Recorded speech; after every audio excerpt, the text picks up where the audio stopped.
Drama serial हमराई की next episode बहुत ज़्यादा इंटरेस्टिंग होने वाली है। आने वाली एपिसोड में आप देखने वाले हैं कि जो ज़ियान बाबा होता है वो अपने बाप से कहता है कि आप माफ़ी मांगें इल्फ़ से, आपने उसके साथ बहुत बड़ा जुल्म किया है। लेकिन इल्फ़ किसी को माफ़ करने के लिए तैयार नहीं होती।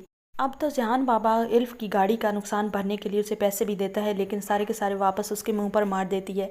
गाज़ी यूसुफ जो है उसे मालूम नहीं था कि इस तरह मरीम की डेथ हो जाएगी। गाज़ी यूसुफ अब पछताने लगता है। पछतावा ये नहीं होता कि एक इंसान की डेथ हुई है, पछतावा इस वजह से होता है कि उसका बेटा उसके सामने आ चुका है, उसका बेटा बागी होने के लिए तैयार हो चुका है। गाज़ी यूसुफ का बेटा जो होता है ज़ियान बाबा, वो अपने बाप से कहता है कि अगर आपने रेस्टोरेंट मरीम का और एक ईंट भी तोड़ी तो मैं भूल जाऊंगा कि आप मेरे बाप हैं, मैं खुद ही आपको पुलिस के हवाले करूंगा। इधर एल्फ़ जो होती है वो कहती है कि ये मेरा केस है और मैं खुद ही लड़ूंगी, मैं कमज़ोर नहीं हूँ।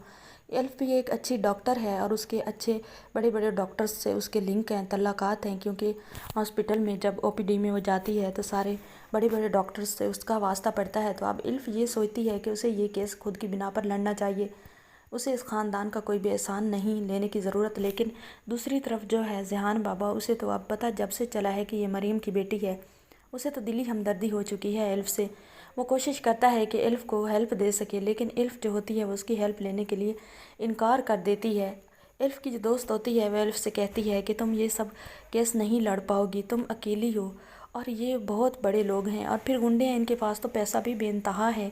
एल्फ़ कहती है पैसे की बिना पर नहीं लड़े जाते केस, मैं अब अपनी ताकत की बिना पर लड़ कर दिखाऊँगी। उनके पास तो पैसे की ताकत है लेकिन मैं इंसाफ की ताकत पे लड़ूंगी। लेकिन जो होती है डॉक्टर एल्फ़ की दोस्त, वो कहती है कि एल्फ़ कहाँ का इंसाफ और कहाँ की बातें तुम कर रही हो, इंसाफ कब मिलता है? इंसाफ उन्हें ही मिलता है जिनके पास बहुत सारे पैसे होते हैं, बहुत सारी गुंडों वाली ताकत होती है।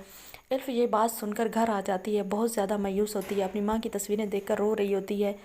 तो गेट पर घंटी आती है, जैसे ही वो बाहर जाती है खोलती है तो ज़ियान बाबा होता है। तो वो कहती है कि आप यहाँ पर क्या लेने के लिए आए हैं?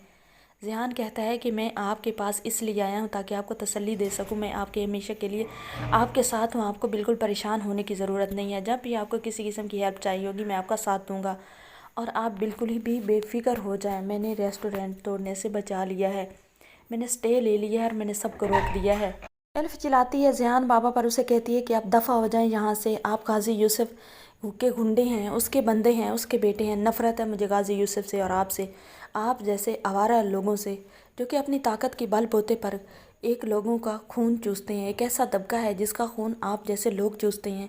अब ज़ियान जो होता है उसे तो दिल ही लगाव हो चुका है एल्फ़ से। वो एल्फ़ के सामने हाथ जोड़ लेता है, उसे कहता है कि आप जो कहेंगी मैं हर नुकसान भरने के लिए तैयार हूँ, लेकिन इस तरह ना करें। मरियम मेरी बहुत ही अच्छी दोस्त थी और मैं चाहता हूँ कि मैं आपकी हेल्प कर सकूँ ताकि मेरी मरियम को सुकून मिल सके। तो एल्फ़ कहती है कि अगर आप चाहते हैं कि मरियम को सुकून मिले तो हमेशा हमेशा के लिए मेरी ज़िंदगी से चले जाएं, दोबारा कभी मुड़कर मत आइएगा।